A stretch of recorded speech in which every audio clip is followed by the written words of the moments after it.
Russian സൈനിക താവളങ്ങൾ ആക്രമിക്കാൻ അനുവാദം തേടി യുക്രൈൻ സംഘം വാഷിംഗ്ടണിൽ. റഷ്യക്കുള്ളിൽ ദീർഘദൂര മിസൈലുകൾ ഉപയോഗിക്കാൻ അനുവദിക്കണമെന്നാണ് യുക്രൈന്റെ ആവശ്യം. മധു കൊട്ടാരക്കര ന്യൂജേഴ്സിയിൽ നിന്ന് വിശദാംശങ്ങളുമായി ചേർന്നു. മധു കൊട്ടാരക്കര, ഇത് റഷ്യയെ കൂടുതൽ പ്രകോപിപ്പിക്കുകയേ ചെയ്യുക. ഇപ്പോൾ തന്നെ ഡെലിഗേറ്റുമായി ചർച്ചയിൽ കൂടുതൽ ആയുധങ്ങളടക്കം നൽകാൻ US ധാരണയായിട്ടുണ്ട്. എന്തായിരിക്കും ഇതിന്റെ വരും ദിവസങ്ങളിലെ ഇതിന്റെ ഒരു നിരീക്ഷണം എങ്ങനെയായിരിക്കും? അതോടൊപ്പം ഇന്ന് തന്നെ റഷ്യ അറിയിച്ചിരുന്നു 100ലേറെ യുക്രൈൻ ഡ്രോണുകളെ വെടിവെച്ചിട്ടിരിക്കുന്നുവെന്ന്. കൂടുതൽ പ്രകോപനത്തിലേക്ക്, കൂടുതൽ കാര്യങ്ങൾ വഷളാക്കാനല്ലേ ഇത് വഴിവെക്കുകയുള്ളൂ?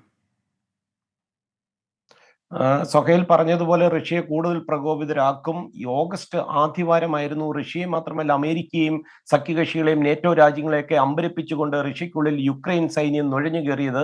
അവരൊരു 3 പാലങ്ങളും അതുപോലെ തന്നെ റഷ്യയുടെ വിതരണ ശൃംഖലയൊക്കെ തകർത്തതോടുകൂടി ആ മേഖലയിൽ റഷ്യ തീർത്തും പ്രതിരോധത്തിലായിരുന്നു. എന്നാൽ ഇവിടം കൊണ്ടൊന്നും നിർത്തുവാൻ യുക്രൈൻ ഉദ്ദേശിക്കുന്നില്ല എന്ന വാർത്തകളാണ് ഇപ്പോൾ അമേരിക്കയിൽ നിന്ന് വരുന്നത്. റഷ്യക്കുള്ളിൽ കൂടുതൽ ആക്രമണം നടത്തുവാൻ അനുവാദം ലഭിക്കണം. വലിയ സമ്മർദ്ദമാണ് കഴിഞ്ഞ കുറെ ദിവസങ്ങളായി Ukraine president Vladimir Zelensky US president Joe ബൈഡന്റെ മേൽ ചെലുത്തിക്കൊണ്ടിരിക്കുന്നത്. അതിർത്തി പ്രദേശങ്ങളിലെ റഷ്യൻ സൈനിക കേന്ദ്രങ്ങളാണ് സെലൻസ്കി ഇപ്പോൾ ലക്ഷ്യം വെക്കുന്നത്. അമേരിക്കയുടെ മേൽ കൂടുതൽ സമ്മർദ്ദം ചെലുത്തുവാനായി ഒരു സംഘത്തെയാണ് വാഷിംഗ്ടണിലേക്ക് സെലൻസ്കി അയച്ചിരിക്കുന്നത്. ഈ സംഘത്തിന് നേതൃത്വം നൽകുന്നത് അവരുടെ പ്രതിരോധ മന്ത്രി റസ്റ്റം ഉമറോവ് ആണ്. ഇന്നലെയും ഇന്നുമായി നിരവധി ഉന്നത ഉദ്യോഗസ്ഥരെ കണ്ട് ചർച്ചകൾ നടത്തിക്കൊണ്ടിരിക്കുകയാണ്. എങ്ങനെയാണ് ഈ ആക്രമണം നടത്തുവാൻ അവർ ഉദ്ദേശിക്കുന്നത് എന്നുള്ളത് വിശദീകരിച്ചുകൊണ്ടിരിക്കുകയാണ്. ഏറ്റവും ഒടുവിൽ നേരത്തെ സുഹൈൽ സൂചിപ്പിച്ചതുപോലെ കിഴക്കുവിൽ റഷ്യ നടത്തിയ ആക്രമണത്തിൽ 6 പേർ കൊല്ലപ്പെടുകയും 100ഓളം പേർക്ക് പരിക്കേൽക്കുകയും ചെയ്തു.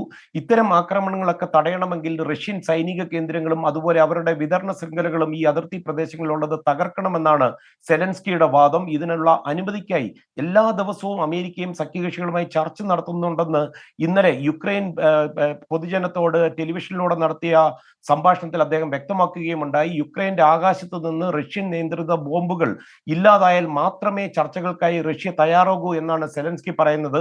സമാധാനം പുനഃസ്ഥാപിക്കുവാൻ ഇതല്ലാതെ തന്റെ മുന്നിൽ മറ്റൊരു മാർഗവുമില്ലെന്നാണ് സെലൻസ്കി ഇതിനെ ന്യായീകരിക്കുന്നത്. ദീർഘദൂര മിസൈലുകൾ അതുപോലെ ബോംബുകൾ ഉപയോഗിക്കാനുള്ള അഭ്യർത്ഥനയുമായിട്ടാണ് സെലൻസ്കി പ്രധാനമായും അമേരിക്ക, ബ്രിട്ടൻ, ജർമ്മനി, ഫ്രാൻസ് എന്നീ രാജ്യങ്ങളുടെ മുമ്പിൽ അഭ്യർത്ഥിക്കുന്നത്. എന്നാൽ ഇത്തരം ഒരു ആവശ്യം യുദ്ധത്തിന്റെ രൂപവും ഭാവവും മാറും, അതുപോലെ അമേരിക്കയുടെ ആയുധ നയവും ഒക്കെ മാറുമെന്ന് നന്നായിട്ട് അമേരിക്കയ്ക്ക് അറിയാം. അതുകൊണ്ട് തന്നെ ഈ വിഷയത്തിൽ അമേരിക്കയുടെ പ്രതികരണം വളരെ കരുതലോടുകൂടിയായിരിക്കും സൊഹൈൽ. ശരി, യുക്രൈൻ ആകാശത്തെ റഷ്യൻ ഭീഷണി പൂർണ്ണമായി അകറ്റി നിർത്തുക, ഇല്ലാതാക്കുക എന്നുള്ളത് മാത്രമാണ് പ്രശ്നപരിഹാരത്തിനുള്ള ഒരേ ഒരു പോം വഴിയെന്ന് സെലൻസ്കി പറഞ്ഞതിന് പിന്നാലെയാണ് കൂടുതൽ സമ്മർദ്ദവുമായി സെലൻസ്കി അമേരിക്കയുമായി ബന്ധപ്പെടുന്നത്.